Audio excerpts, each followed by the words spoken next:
ఉండక, వినేవారిగానే మీరు ఉండక వాక్య ప్రకారము నడుచుకునేటట్లుగా ప్రయత్నం చేయండి. ఈ రోజున మనము చాలామంది దేవుని బిడ్డలు కూడా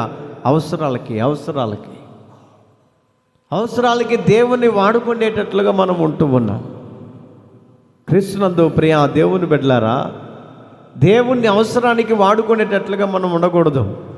యేసయ్యే మన కోసం ఎదురు చూసేటట్లుగా మన జీవితాల్లో మార్చబడుదురుగాక. హల్లెలూయా, హల్లెలూయా. వాక్య ప్రకారం వాక్యం మనల్ని ఏం చేస్తుంది? చదవండి కీర్తనల గ్రంథం.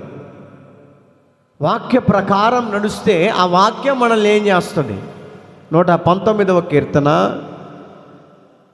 9వ వాక్యాన్ని చదువుకుందాం.